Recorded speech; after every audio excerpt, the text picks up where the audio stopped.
లోకేష్ గారి నాయకత్వం, శ్రీ నాదెండ్ల మనోహర్ గారు.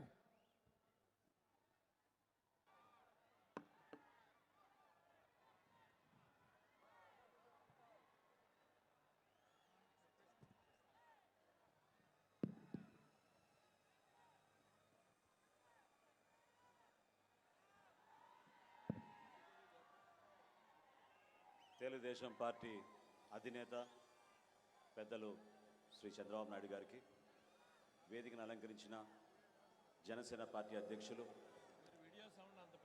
పవన్ కళ్యాణ్ గారికి, తెలుగుదేశం పార్టీ జాతీయ ప్రధాన కార్యదర్శి శ్రీ నారా లోకేష్ గారికి, అదేవిధంగా పెద్దలు బాలకృష్ణ గారికి, అచ్చెన్నాయుడు గారికి, వేదికను అలంకరించిన జనసేన పార్టీ నాయకులు, తెలుగుదేశం పార్టీ నాయకులు, ఇక్కడికి ఎంతో ఓపికతోటి అశేష ప్రజానికం లోకేష్ గారిని ఆశీర్వదించడానికి ఒక అభినందన సభనే కాకుండా రాష్ట్ర భవిష్యత్తును దృష్టిలో పెట్టుకుని ఒక రాజకీయ ప్రస్థానం చేస్తున్న ఒక యువకుడికి మీరందరూ కూడా తోడుగా నిలబడి ఈ కార్యక్రమాన్ని విజయవంతం చేసినందుకు ఇక్కడికి విచ్చేసిన ప్రజలందరికీ మనస్ఫూర్తిగా ముందుగా ధన్యవాదాలు తెలుపుకుంటున్నాను.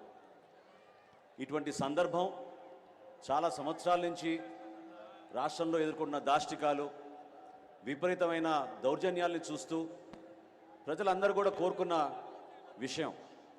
జనసేన పార్టీ, తెలుగుదేశం పార్టీ కలిస్తే రాబోయే ఎన్నికల్లో ఖచ్చితంగా ఒక అద్భుతమైన పరిపాలన, ఒక మంచి ప్రభుత్వం వస్తుందనే భావనతోటి అనేక మంది ప్రతి సందర్భాల్లో కూడా ఎదురు చూస్తూనే ఉన్నారు.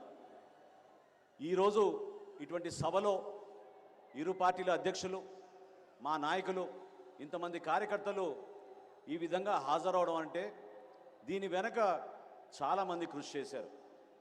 వారందరికీ మనస్ఫూర్తిగా నేను అభినందనలు తెలుపుతున్నాను. ఎందుకంటే అనేక అవమానాలకు గురయ్యాం, అనుమానాలకు గురయ్యాం, రకరకాలుగా వేధింపులు, కేసులు, ఎక్కడ చూసినా కూడా పార్టీ నాయకత్వం ఎదగకూడదని అన్ని స్థానాల్లో కూడా ఇబ్బంది పెట్టడానికి ఒక ప్రయత్నం చేస్తూనే వచ్చారు. చంద్రబాబు నాయుడు గారి సుదీర్ఘ రాజకీయ ప్రస్థానం, ఆయనకున్న అనుభవంతో తెలుగుదేశం పార్టీని ఆయన ఎంతో సమర్థవంతంగా నడుపుకుంటూ ముందుకు వచ్చారు. అదేవిధంగా పవన్ కళ్యాణ్ గారి నిజాయితీ, రాజకీయాల్లో ఆయన చేస్తున్న ప్రస్థానం మన రాష్ట్రం కోసం, మన రాష్ట్ర భవిష్యత్తు కోసం, ఆ కోణంతో చూస్తే మనందరికీ ఒక మంచి ప్రభుత్వం రావాలి, రాష్ట్ర భవిష్యత్తు మారాలనే ఒక బలమైన వర్తమాన రాజకీయాల్లో ఎవరు ఊహించని విధంగా పవన్ కళ్యాణ్ గారు అడుగులు వేసుకుంటూ ముందుకు వచ్చారు. సెప్టెంబర్ 13వ తారీఖున రాజమండ్రిలో ఆ రోజు చంద్రబాబు నాయుడు గారిని కలిసినాక పవన్ కళ్యాణ్ గారు తీసుకున్న నిర్ణయం ఆ రోజు రాష్ట్రంలో సంచలనంగా మారింది. అనేక ప్రాంతాల నుంచి ప్రజలందరూ కూడా హర్షించడమే కాకుండా కష్టకాలంలో రెండు పార్టీలు కలిసినప్పుడు అక్కడ ఎదుర్కోవాల్సిన సమస్యలను కూడా అధిగమించుకుంటూ ఇంత దూరం మన ప్రస్థానం చేయగలిగాం. ఈరోజు మనందరం నేర్చుకోవాల్సింది, చూసి మనందరం అర్థం చేసుకోవాల్సింది, ఏ విధంగా కష్టపడి ఒక కార్యకర్తగా లోకేష్ గారు తెలుగుదేశం పార్టీ తరఫున నిలబడ్డారో. ఈరోజు ఈ సభ, ఈ సందర్భంగా నేను మీకు తెలుపుకుంటున్నాను. మొట్టమొదటిసారి ఆహ్వానం వచ్చినప్పుడు పవన్ కళ్యాణ్ గారి అభిప్రాయం ఏముండిందంటే లోకేష్ గారి నాయకత్వం పెంచాలి, ఆయన వరకే ఈ సభని, ఆయనే ముఖ్యమైన అతిథిగా ఉంటే ఈ సభకి గౌరవం దక్కుతుంది, ఆ సభకి కేవలం మనం వెళ్ళడం వలన పూర్తిగా మనం సంబంధించినట్టు కాదనే భావన వ్యక్తపరిచినప్పుడు నేను లోకేష్ గారికి తెలిపితే ఆయనలో ఉన్న స్పందించే మనస్తత్వం చూసి పవన్ కళ్యాణ్ గారు కూడా నిజంగానే చాలా ఇంప్రెస్ అయ్యారు. లోకేష్ గారు అన్న మాట ఏంటంటే, నా పాదయాత్ర ముగింపు సందర్భంగా చేస్తున్న సభ కాదు ఇది, జనసేన పార్టీ, తెలుగుదేశం పార్టీ కలిసి మొట్టమొదటిసారి ఒక అద్భుతమైన విజయం సాధించే విధంగా ఒక చక్కటి సభను ఏర్పాటు చేసుకున్నప్పుడు దానికి ఖచ్చితంగా పవన్ కళ్యాణ్ గారు రావాలి, అవసరమైతే నేను ఒక అడుగు వెనకేస్తా తప్ప పవన్ కళ్యాణ్ గారిని ముందుని నడిపించే విధంగా మన అందరం కూడా ముందుకెళ్దామని చెప్పి ఆ రోజు ఆయన తీసుకున్న నిర్ణయాన్ని నేను మనస్ఫూర్తిగా అభినందిస్తున్నాను. రాబోయే రోజుల్లో కూడా ఈ అవినీతి ప్రభుత్వం ఏ విధంగా యువతకు నిరాశ కలిగించిందో, ఏ విధంగా యువతకును అంధకారాలను నెట్టిందో మీ అందరికీ తెలుసు. ఇక్కడి నుంచి కొంత దూరంలోనే రణస్థలంలో జనవరి మాసంలో జనసేన పార్టీ తరఫున మేము యువశక్తి కార్యక్రమం ఏర్పాటు చేశాం. ఆ రోజు యువతలో ఉన్న ఆందోళన, ఎందుకు మేము వలసలకు పోవాలి మా ఉద్యోగాల కోసం, ఎందుకు దూర ప్రాంతాలకి మేము మా గ్రామాలు వదిలేసి మా తల్లిదండ్రులను వదిలేసి మేము ఇంత కష్టాలు పడాలనేది పదే పదే చెప్పుకుంటూ వచ్చినప్పుడు చాలా ఆశ్చర్యం కలిగించింది, ఇబ్బంది కలిగించింది. ప్రభుత్వాలు వచ్చినప్పుడు పార్టీలు కేవలం ఇక్కడున్న వనరులను దోచుకుంటున్నారు, లేదా ప్రత్యేకంగా ఇక్కడ ఏర్పాటు చేయాల్సిన ఉపాధి అవకాశాల గురించి మర్చిపోయి ఈ ప్రభుత్వం ప్రత్యేకంగా అసలు ఏమాత్రం కూడా శ్రద్ధ వహించలేదు. విశాఖపట్నంలో ఐటీ సెట్స్ గురించి, అదేవిధంగా అక్కడ ఐటీ ఇండస్ట్రీ తీసుకురావాలని గత ప్రభుత్వంలో చంద్రబాబు నాయుడు గారు, లోకేష్ గారు ఆ రోజున ఏ విధంగా కష్టపడి పనిచేశారో ఈరోజు విశాఖపట్నం ఏమైపోయిందో మీరందరూ చూస్తూనే ఉన్నారు. స్కిల్ డెవలప్మెంట్ విషయంలో పొరుగు రాష్ట్రం ఒరిస్సా సింగపూర్ యూనివర్సిటీ తోటి భాగస్వాములై ఒక అద్భుతమైన ఒక వరల్డ్ స్కిల్ యూనివర్సిటీ ఏర్పాటు చేయాలని ఒరిస్సా భువనేశ్వర్లో వాళ్ళు నిర్ణయిస్తే మన ముఖ్యమంత్రి 5 సంవత్సరాల నుంచి కథలు చెప్పుకుంటూ తిరుపతిలో 50 ఎకరాలతో స్కిల్ యూనివర్సిటీ ఏర్పాటు చేస్తున్నామని కేవలం ప్రకటనలకే పరిమితం అయ్యారు తప్ప మన యువత కోసం ఎక్కడ కూడా ఆలోచించలేదు. దయచేసి మీరందరూ కూడా ఇంతమంది వచ్చారు ఈరోజు ఈ సభకి, ఈ రాష్ట్ర ప్రజలు కూడా ఈ సభని ఖచ్చితంగా టీవీలో చూస్తున్నారు.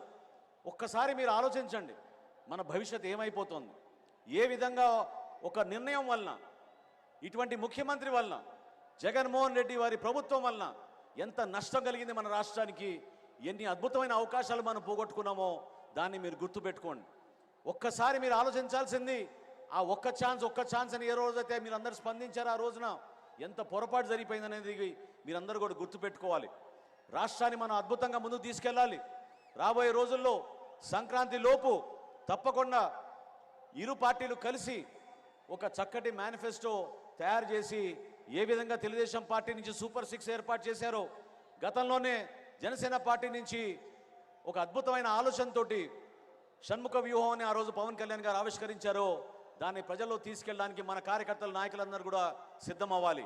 ప్రతి ఇంటికి వెళ్ళి ఏ విధంగా యువతకు మన ఉపాధి అవకాశాలు కల్పించడానికి సిద్ధమయ్యామో, ఏ విధంగా మనం వాళ్ళ కాళ్ళపైన వాళ్ళు నిలబడి 10 లక్షల రూపాయల ఆర్థిక సాయంతో చక్కటి పరిశ్రమలు ఏర్పాటు చేసుకోగలుగుతారో, ఏ విధంగా ప్రతి నియోజకవర్గంలో ఒక గ్రోత్ సెంటర్ తీసుకురాగలుగుతామో దాన్ని మీరందరూ కూడా దృష్టి పెట్టుకోవాలని పదే పదే చెప్పుకుంటూ, రాబోయే రోజుల్లో దయచేసి మీరందరూ కూడా ఇంత సుదీర్ఘమైన ప్రస్థానం బహుశా రాజకీయాల్లో ఎవరు చేసి ఉండరు. చంద్రబాబు నాయుడు గారు పడిన కష్టాలు, ఆయన ఎదుర్కొన్న సమస్యలు, ఆయనకున్న అనుభవాన్ని పవన్ కళ్యాణ్ గారి ఈ కొత్త ఉత్తేజాన్ని, ఈ నాయకత్వాన్ని కూడా కలుపుకుని రాష్ట్రానికి మంచి రోజులు తీసుకురావాలి. ఖచ్చితంగా ఒక అద్భుతమైన ప్రభుత్వాన్ని మనం స్థాపించబోతున్నాం. రాష్ట్ర ప్రజలకి ఓ చక్కటి సంకేతం ఈరోజు ఈ ఉభయ పార్టీలు కలిసి ఇంత అద్భుతమైన కార్యక్రమంలో మనం పాల్గొనడం ఒక గొప్ప కార్యక్రమంగా మనం భావించడమే కాకుండా, మరొక్కసారి లోకేష్ గారిని ఆయన ఈ 3000 కిలోమీటర్ల పాదయాత్రలో 262 రోజులు ఆయన చేసిన ఈ ప్రస్థానంలో ఎన్నో లక్షల మంది కలిశారు, ఎంతో ఓపికగా ఆయన చేశారు. మీకు వచ్చిన నాలెడ్జ్ని, విజ్డమ్ని ఖచ్చితంగా రాబోయే రోజుల్లో మన రాష్ట్రంలో మన ప్రజలకి అంకిత భావంతో మీరు పనిచేస్తారని, భవిష్యత్తులో జనసేన పార్టీ, తెలుగుదేశం పార్టీ కలిసి ఒక అద్భుతమైన ప్రభుత్వాన్ని ఏర్పాటు చేసి ప్రజలకి అంకిత భావంతో పనిచేస్తామని ఈ సందర్భంగా మరొకసారి మీ అందరికీ తెలుపుకుంటూ, జనసేన పార్టీ తరఫున ఏ విధంగా తెలుగుదేశం పార్టీకి అండగా నిలబడ్డామో రాబోయే రోజుల్లో కూడా అదే విధంగా మనందరం కలిసి పనిచేసుకుని ప్రతి నియోజకవర్గంలో, ప్రతి మండలంలో, ప్రతి జిల్లాలో కూడా మన నాయకత్వాన్ని మనం పెంచుకునే విధంగా, ఈ ప్రభుత్వాన్ని ఇంటికి పంపించే విధంగా మీరందరూ కూడా కృషి చేస్తారని కోరుకుంటూ, ఇంత చక్కటి అవకాశం కల్పించినందుకు ప్రతి ఒక్కరికి మనస్ఫూర్తిగా నేను అభినందిస్తూ, ఈ కలయిక రాష్ట్ర భవిష్యత్తుని దృష్టిలో పెట్టుకుని చేసిన కలయిక, దాన్ని మీరందరూ కూడా ఆశీర్వదిస్తారని, రాబోయే రోజుల్లో తెలుగుదేశం పార్టీ, జనసేన పార్టీ ఐక్యత ఖచ్చితంగా వర్ధిల్లాలని చెప్పి మనస్ఫూర్తిగా కోరుకుంటూ సెలవు తీసుకుంటున్నాను. ధన్యవాదాలు.